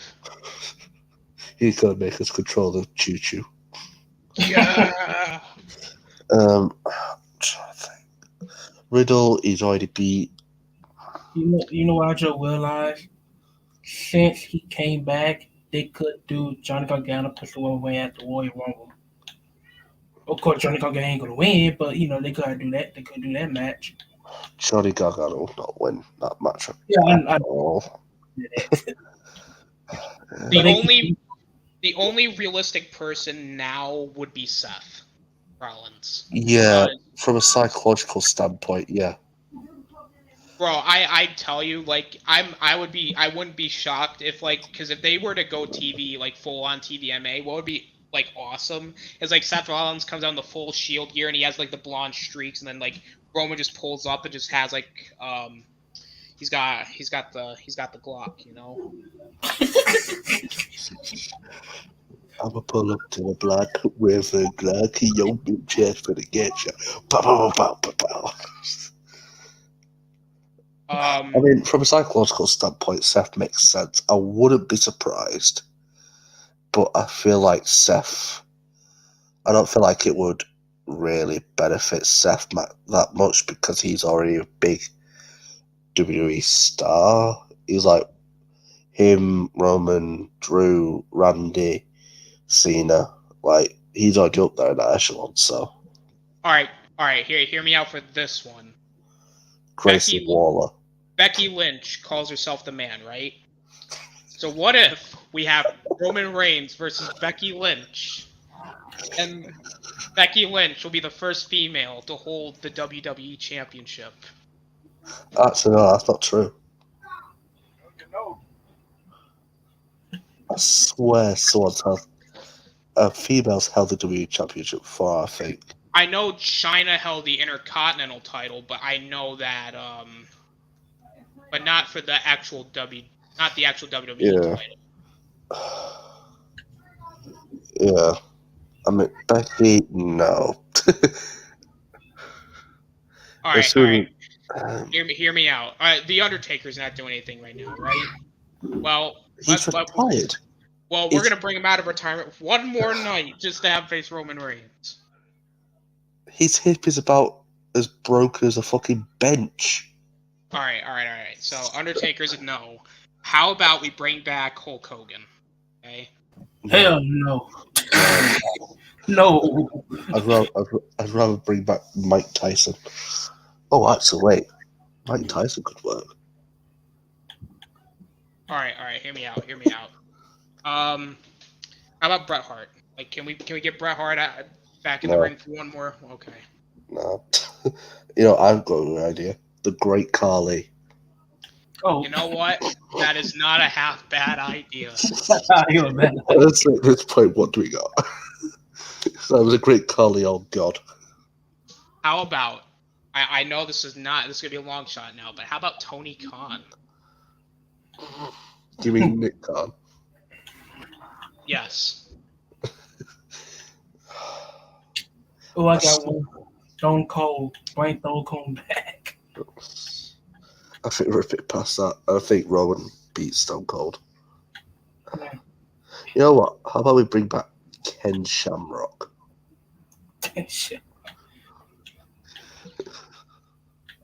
You know what? Better ideas. You know what? That might be a great idea.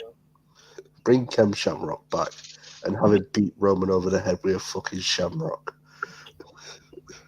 How about, and hear me out, that this is going to be the most crazy idea we've ever had. All right? Linda McMahon. I was going to actually bring up Vince McMahon. Oh, we're close. He goes, oh yeah, we're gonna wrestle, Roman, we're gonna wrestle. And then Roman's just like, no, Vince, like you're old You know as what? shit.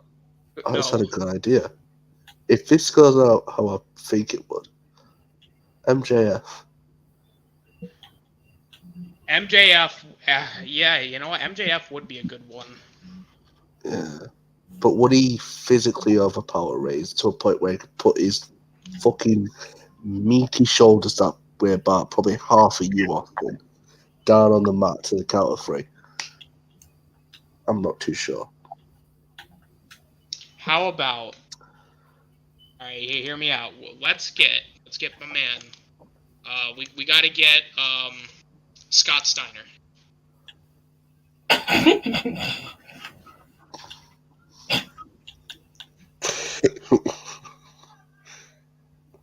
Well, if your son can't do it, why not bring the old man back? Yes. You know what? Here's someone. One for the future. Grayson Waller. You know, Grayson Waller wouldn't be a bad choice, to tell you the truth. I remember last year we did our NXT Sammy Awards kind of thing where we had to vote for like best wrestler and stuff like that. Everyone picked Braun Breaker that was on this panel, and I picked Grayson Waller, and I'm going to stick with that man until he wins a title. I think, you know, to tell you the truth, if they can build him up, I could see Carmelo Hayes doing. I could see him being a big star, maybe him going on. Yeah. Like not now, but Oh, I would how did say. we? Oh my god. Yeah, I do agree. Carmelo Hayes has the potential and the charisma to be kind of like Seth Rollins in a way with his charisma. But there's someone that we've missed, guys. A really big person. Literally the best to ever step in the ring. Tony Nia D'Angelo. Jax. Yes. You know what? Nia Jax is a great choice. I'm not like most girls because I am the WWE champion. Yes. You know, Butch. Why not Butch? Yes. Butch. Boys. Butch. Would Sheamus work? Because they haven't faced off yet. Oh, dude, I would love a Sheamus versus Roman match. That'd be so good. Did Woven beat Shayna before? You know, it would be cool actually if this happens one day. I don't know how long Reigns' title reign goes on for. Reigns versus John Moxley. That would. It would be cool, but it would depend on if he would ever come back. I think now he would. I feel like he'd be more open to it. You know, before I maybe would have said Jericho, but I don't think he's ever coming back. Yeah. Wardlow. Wardlow could work. I don't know if I would necessarily. Taz. Yes. Or JR. Yes, dude. Jim Ross would totally beat Roman Reigns. I mean, he's best friends with Stone Cold, so. And Triple H hates him. And he hates Triple H, so. Yeah. Or, big plot idea, guys. The entire WWE roster against Roman Reigns. Oh, Who who are we kidding? Roman Reigns would win anyway. Not just the men, but the women. And the children too. It's like that one meme where Triple H is sending out everybody, and he's like beating up everybody, and he's like, "Never mind." Guys, we need to take him down. Guys, what happened? We're down. He beat us all. Well, why? Because the Usos turned on us. Son of a bitch. Because Solo Sikoa put us on the ropes. Son of a bitch. There's only one last thing we have to do. Michael Cole, get in the ring. I'd say Pat McAfee. It's like, Michael and Pat, you two get in there. Wait, what? What do you want us to do? Win the match. They're like, we can't do anything. Or well, Pat's like, all right, let's do this. And then Michael's like, I can't go in there. I'm not an in-ring guy. He's like, oh, Michael, you're just, come on, man, come on, come on, we're boys, come on, you gotta help me here. And then Michael's like, no, please, no. And then Pat's like, all right, I'll just do it myself. He just fucking puts Michael Cole back to the commentary table, gets it ring. Roman slaps him. Pat slaps him back. Roman hits him with an uppercut. Pat McAfee hits him with a 619. And then Pat McAfee goes to the top of the arena in an open stadium and does a 630 Phoenix splash on Roman. And Roman kicks out at 1. Actually, you know what, right? What we should do, the entire WWE roster gets bazookas, fires them at Roman, have Drew pin Roman, and he kicks out at 1. And then the Usos come out. Fucking soup kicks all the bazookas. And then Roman wins. Yeah. And then Triple H, son of a bitch. Yeah. Okay, there's one last thing. If no one else can take care of it, I'll take care of it myself. He just like starts taking off his tie. It's like, Sean, let's go get him. And then they're like, and he's like, whoa, Triple H, I can't wrestle anymore. You know, I mean, I've been retired since 2010. And Triple H is like, no. Well, I mean, he hasn't. Remember that 2018 match? And then Sean's like, no, that never happened. That never happened. I don't know what you're talking about. And then Triple H is like, we got to get in there. And then Roman beats them all. It's just like, and then Roman just ends up becoming owner of the company. And it's like, uh-oh. Well, Roman Reigns versus Mark Zuckerberg. Winner comes up. But Triple H just probably tries to march the Reigns fucking defibrillator. Fucking gives out. He just collapses to the floor because of God mode. And then Roman Reigns owns. Roman's gonna win. He's gonna win the Intercontinental and United States titles. He's just gonna have Paul Heyman just carry him. Yeah. Or maybe Roman just has a fucking trophy cabinet behind him wherever he walks, like a fucking green screen. Roman, as soon as Triple H drops at the floor, Roman just picks his keys up, walks to Triple H's house, fucking sits at his table. He's like, this is my table now. And then Roman his ultimate mission to collect all the tables. He's going to go to AEW and he's going to get the AEW table. The commentary table. The fucking ring announcer table.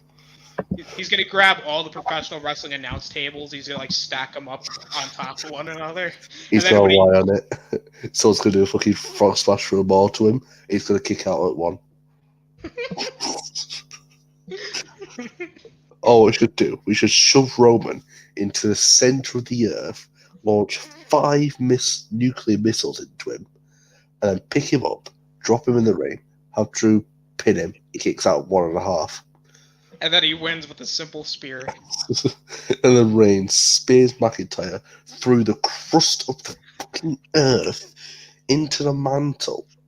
Drew's getting squished by the immense pressure, but it's okay. Roman can just guillotine choke you back through the fucking crust, mate, into the ring. Right?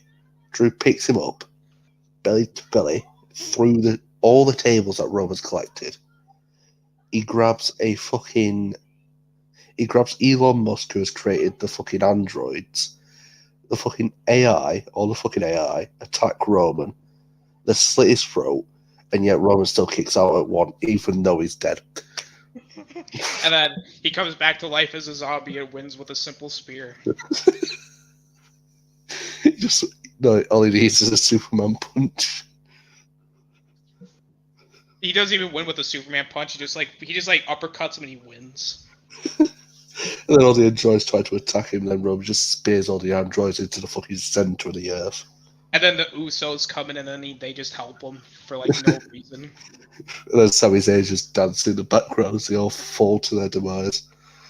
Like Sami Zayn does like the Tobey Maguire dance. He's just like vibing.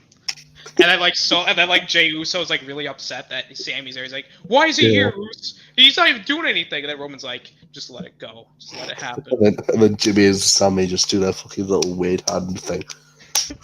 Like Jimmy and Sammy are like best friends. Like Jay's just like, my man Jay has yet to smile at all. He's just so stressed out. This man's worried about getting his ass kicked by Roman every day. It's like Jimmy's like, "Hey, my day's going great, Jay. How about you?" Roman kicked today. Why is that? Because I lost my car. I lost my table. Wait, you lost the kid table that Roman got you? Yeah, he beat me up for 20 minutes. Yeah, and he pissed on my titles. And then what did he do? He shat on my table. He took it. He took my table. He told me I couldn't come home, Moose. I've been disowned. Why? Because he said, you know what he told me, Moose?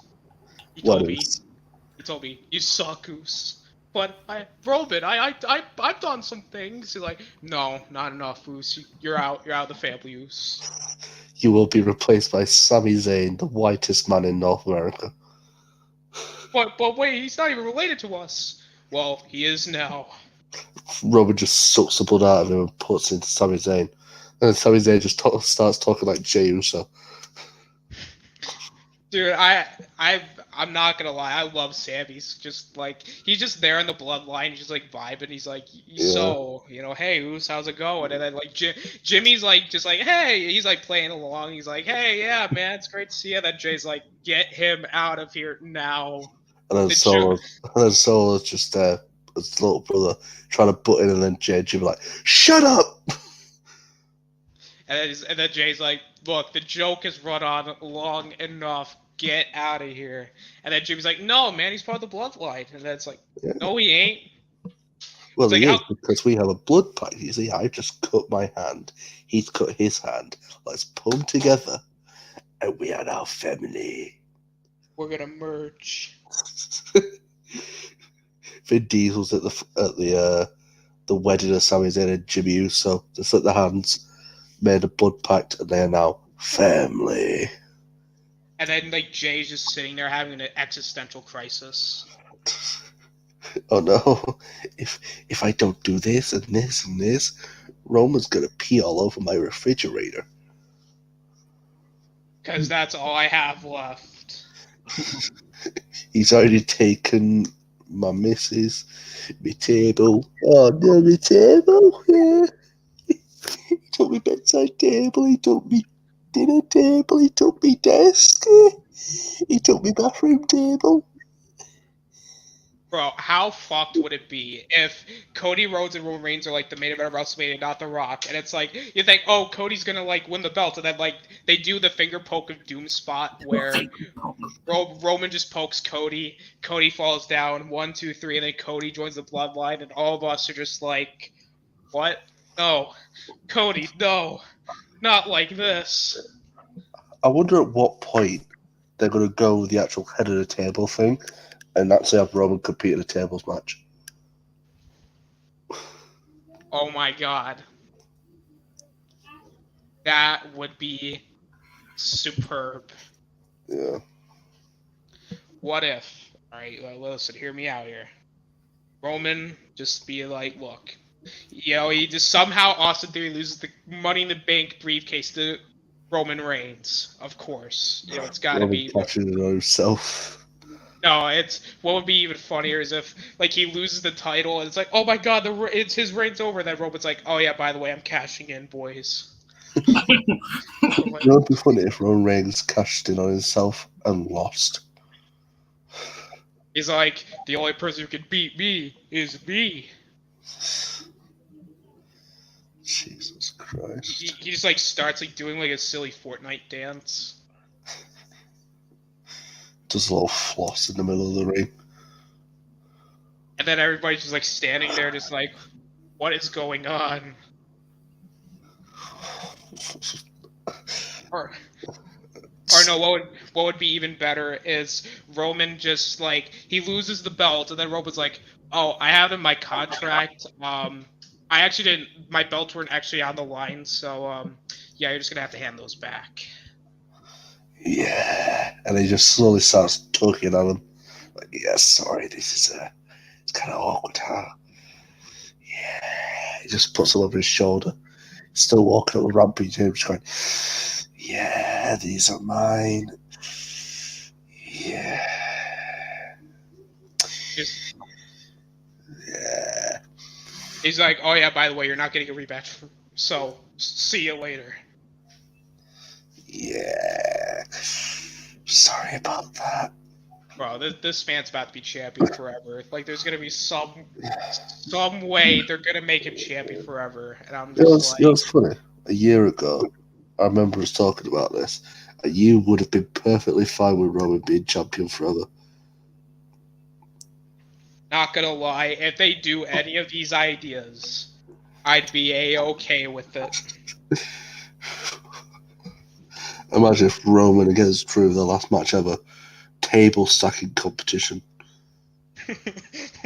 And then it's like, oh my god, Drew's gonna do it, but Roman only has like a little itty piece of a table that somehow edges him out, and then everyone's just like, what the fuck? Yeah. It's just, I don't know. All the ideas we came up with would literally just be another 10, 20 years of his title run. Yeah.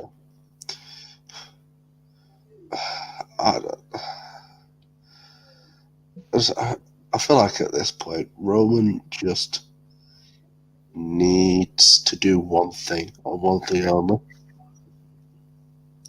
Just give the world titles to Rhea Ripley. Yes. And then she's going to use them to beat up On Dominic. Instead of which, she's the Universal title.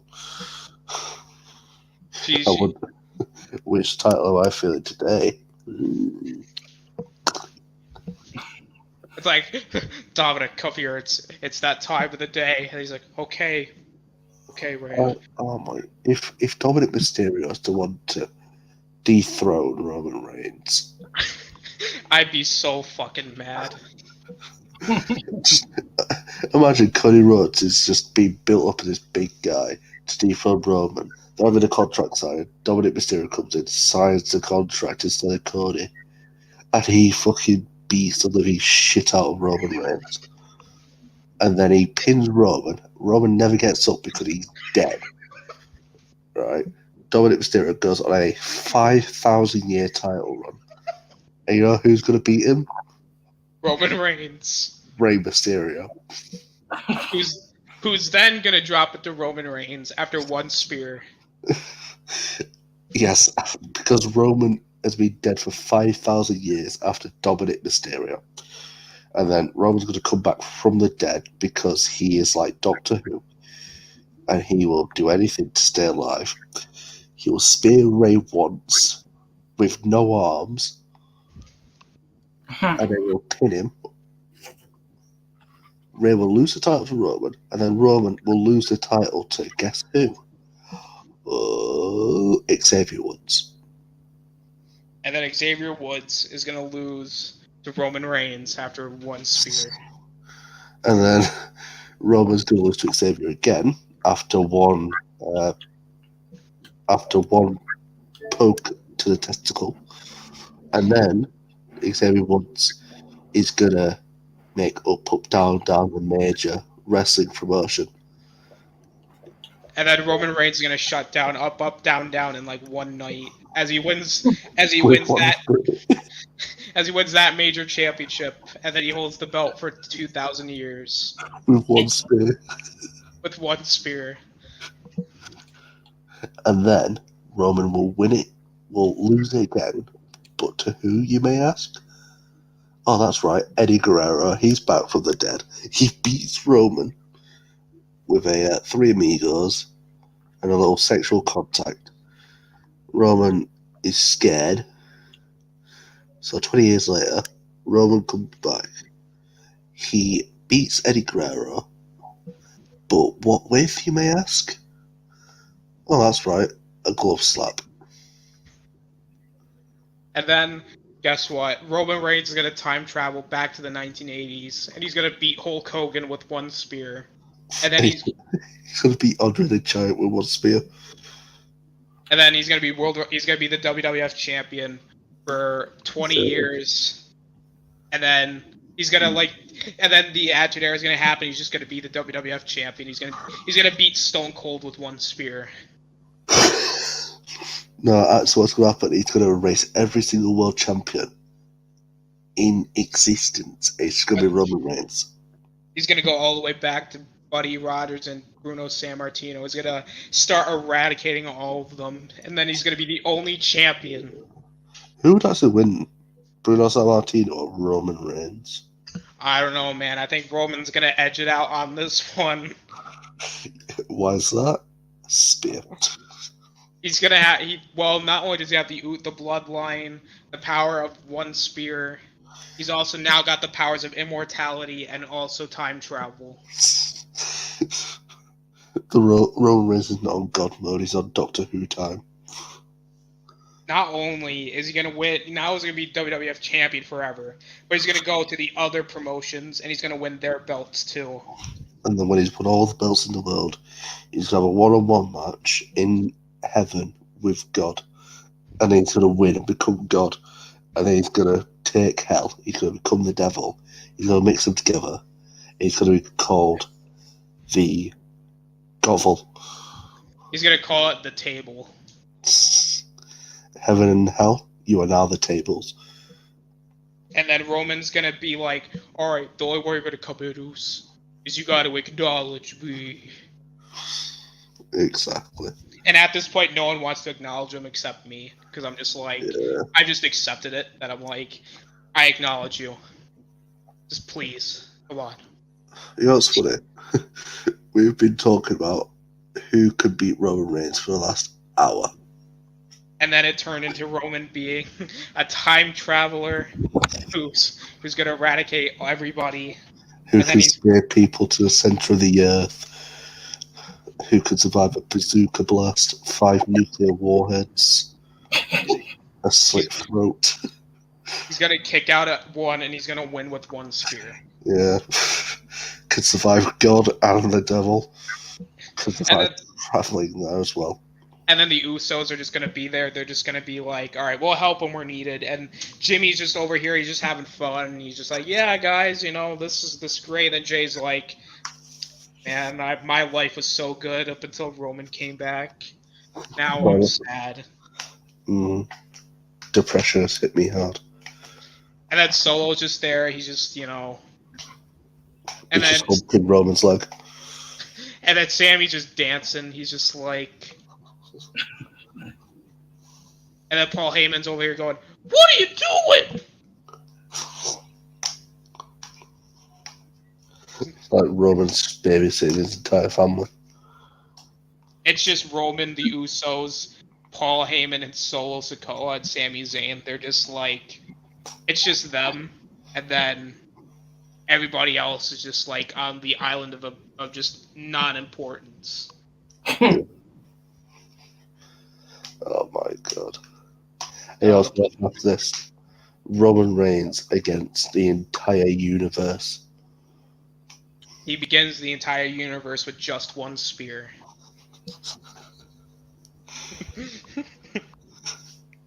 I wonder how that'd go though, because the universe is not like an actual body or like something he can actually spear. And also the universe is always expanding. So Roman's always going to have to expand his arms to fit the universe into his spear. He's gonna have the powers of Mr. Fantastic, and he's just gonna spear him. Yeah. Now Roman's got superpowers. No, On top Roman of is being a the time universe. traveler. Roman is the entire universe because he ate it. He's gonna be the new Galactus. After everything that's happened, he's gonna be like a giant man that will only turn back to normal size when it comes time to defend his championship. And then the only way he can beat Roman Reigns now from that is a spear. And that's all you see of the universe is a man sat there with 2 world titles over his shoulder, a man lurking over his shoulder doing the fucking praising thing, Sami Zayn on the other shoulder doing a little fucking boogie dance, Jey Uso in the bathroom with a fucking rope around his neck because his life's so sad. Solo Sikoa playing fucking chess with Jimmy. Jimmy just be like smiling and laughing. He's like, "Oh yeah, Uso, let's go." And then Jay's just sitting in the background like, "I hate my life. Please, God, let me out of this group." Man. And then The Rock comes back, and then he's like, "Jay, come with The Rock." And then Jay does for like 2 weeks, and then he goes back to the Bloodline. Couldn't realise that The Rock just is the one who took all his tables. He's like, "You were the one that took the tables all along." Yeah. This is gonna be the running joke now for good old wrestling. It's just Roman Reigns is everything. Yeah. You think George Lucas created Darth Vader in Star Wars now? Roman Reigns. Roman Reigns did everything. Yeah. You think Roman Reigns? Well, you think that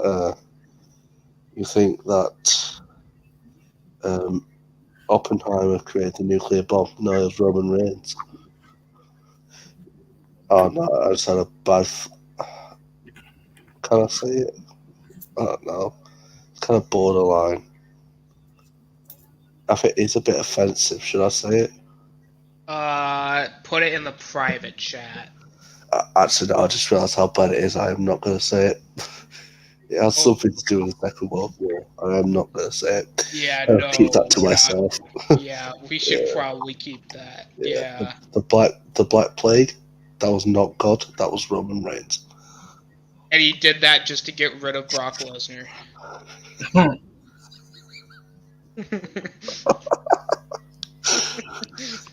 And then he had to bring a second one because Brock was still there. Like, go away, please. Oh my god. Like, you won't leave me alone. He literally created the universe because Brock wouldn't leave him alone. The Big Bang was actually Roman Reigns spearing Brock Lesnar. Yeah, that's exactly how it works. What is wrong with us? I don't know, man. I think it's getting late,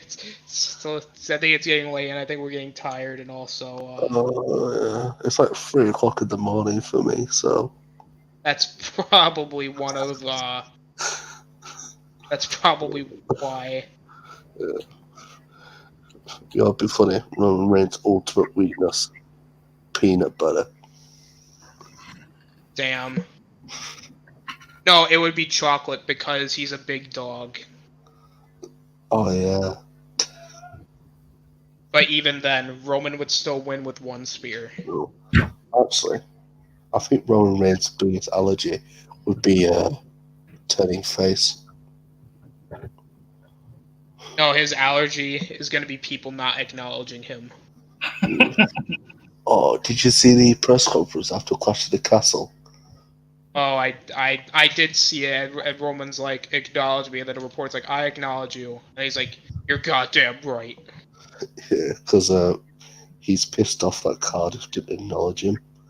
And as soon as Roman walked away, This dude just started speaking. Went, well, that's all the questions for Roman Reigns. And he's like, I acknowledge you. And he's like, you're goddamn right. You're goddamn right. Soyuz.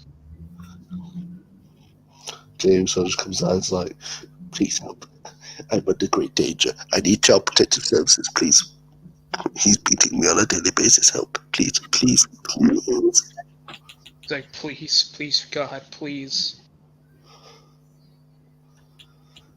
Well, I feel like we've gone on long enough. Yeah. I feel like we kind of dragged this out. Yeah, I feel like people kind of stopped watching at the point where we said Roman could kick out at one after he was speared through the entire fucking crust of the earth. Yeah, probably. Uh, Well, we went on a little longer than I anticipated. I'm gonna thank everybody who's in the chat. I want to thank I want to thank Resolute Germ for coming in, Deshaun. World of Love and Peacecraft. I'm sorry I didn't get to your comment, my friend. We were just so enthralled in our discussion about Roman Reigns winning with just one spear and becoming, well, the universe. He's like, imagine if Drax, aka Dave Bautista, came to the WWE. Jeez, I wonder what would happen. entirely new ideas here, ladies and gentlemen. You know, I would think that he'd be a multiple-time world champion. You know, I mean, You know what? I think I think he's using his last name, but change it ever so slightly. So just get rid of the U. It's Batista. I think he'd be a future WrestleMania main eventer. You know, I mean, Yeah, against someone called The Undertaker, I think that could work. you know, we should come up with our own wrestling company where get all these guys called, and we make like this huge show. We call it Monday Night Raw. Raw. Yeah, that works. Because, you know, I think we should call the company WWF. But then we'd have to get the F out. And then we'll just call it E. Not WWE, just E. And then Roman Reigns is the new E champion. Then we're gonna have to appoint Roman Reigns as the head of everything. Exactly. Well, I'm just gonna let everybody go around, tell everybody where they can find themselves at. Deshaun, we'll start with you. Where can they find you at? You could find me on my YouTube channel, Wicked Entertainment. Tonight, I will be doing a live stream, talk about stuff. Y'all could find out. But you also could find me on Instagram, Wicked Entertainment, Facebook. I'm back on Facebook. My favorite Malay, AJ Wiggin. Also, you can find me on Discord. And make sure you hit that subscribe button and that like button. And also make sure y'all go subscribe to Austin and shout out on the channel. That way. Very nice, very nice. Shadow Hunter, where can they find you at? Chilling with Jey Uso in a bathroom. Same here, same here.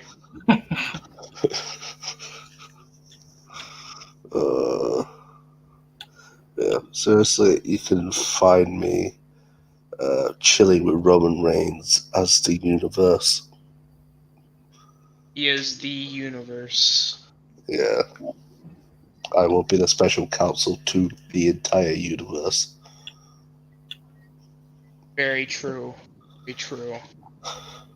And I am the Austinator. I like the show, and Roman Reigns is going to be champion forever. Not only is he going to be champion forever, but he's going to be the only champion that WWE will ever have, because he'll go back in time and make sure he is the only champion. Mm. And the entire business will be about Roman Reigns and his one spear. Yes. And also the Usos and Sami Zayn are just going to be there solo as well. they're all just going to be there vibing with Paul Heyman as Roman Reigns takes over the entire world and becomes the table. Yes. And, it's the start of, the The weekly universe. weekly wrestling. So, be sure to see. There's so many twists and turns already. Imagine what happened on Raw. Roman Reigns is going to be champion. It's going to be revealed that not only is he the leader of the Bloodline, he is the leader of the Judgment Day and Imperium and the Hurt Business and the New Triple H. Day. And he's also Triple H. And Vince McMahon. And Vince McMahon. And Drew McIntyre. And Tyson Fury. He's everything. Exactly. But in all What he seriousness, shouldn't be is the champ. very true. But in all seriousness, though, guys, go subscribe to everybody here, and just check me out whenever you can. So, thank you guys for watching. This is the Osnator signing out, and always remember, long live the Tribal Chief. That's That's awesome.